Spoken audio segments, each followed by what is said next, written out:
Alyssa Poggioli, life leadership executive and connection coach, talking today about the functional, familial, and experiential level of intimacy. Sorry, it's like a three for oneer. So if you haven't watched the videos previous to this week, we've went through sexual intimacy, emotional intimacy, uh, intellectual intimacy, physical intimacy, spiritual intimacy, and now we are here for the functional, familial, experiential. And this one is really simple. It is exactly what it sounds like, doing things from an experiential standpoint with either your partner, spouse, or your family and friends. This is about creating a collective, energetic level of connection where you're doing something. So I'll share my screen so you can have a visual list of like, what the heck does this include? Trying something new. This could be a cooking class, a different type of massage, breath work, going to a different country, trying a new meal. I know for date nights, there's like dining in the dark where you're blindfolded and eating in pitch black. Like that can be both experiential and arousing at the same time.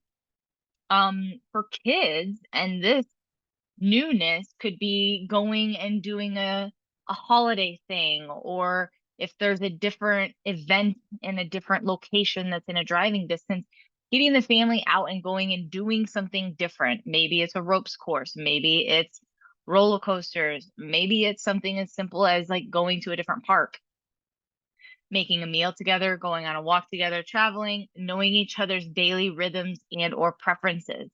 This comes from the aspect of, okay, I know that if my partner gets up at 5 a.m. or 4:30 to go to the gym, what can I do to make his or her morning feel special or go better? Is it doing something the night before, or is it doing something and waking up 5 minutes earlier so I can do something that is an assistance to him or her? Doing tasks or projects together. So this is kind of can be tricky because for the people who acts of service is their love language, there's a difference between like serving someone up a dose of love language versus being really intentional with creating this experience and different level of connectedness. So we want to make sure that some people love projects. If you're a project doer and you love projects, good for you. Just make sure that the person you're doing the project with also either really likes projects or is clear on how much that project is going to mean to you. Oftentimes, it's not the what we're doing, but it's the how we're doing it and the articulation of what this thing actually means to us that can make all the difference in the world. So, when it comes to these things, another thing that just came in my mind was like an escape room or virtual reality zone. Um, a new, I think I already said new type of massage. So really getting out of your box to do something that's either one, functional, two, experiential, or three, familial.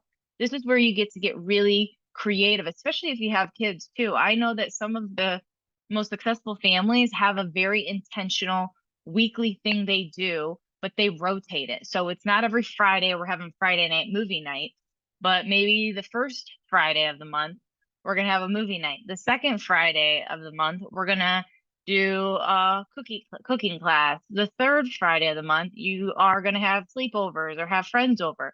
Being really consistent on how can we create a rhythm and routine where there's different experiences, different functionalities, and different connections happening, because this also then allows us to stay out of that automated way of living and staying out of Groundhog's Day. Because when we're living in a space where our functional, experiential, and familial intimacy is lacking, this is where the resentment builds. This is where the automated, like, stagnancy within us being able to feel excited and joyful and take care of ourselves lacks.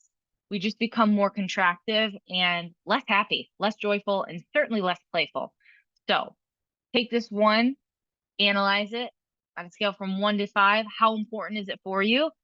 I challenge you to make it 10% more important or more of a priority than what you naturally maybe want to do because of the research that's behind social connection and how important it is and how it's impacting our overall well-being and the acceleration on our longevity that it provides. So if you've not watched the Blue Zone documentary on Netflix, I strongly encourage it. It will just reinforce how important this arena and this level and style of intimacy is for you, your well-being, your relationships, and your longevity. So get clear on it, 1 to 5. And then how good are you? How frequent is it? How intentional are you at applying it? Get clear, make some changes. And if you have any questions, you know where to find me.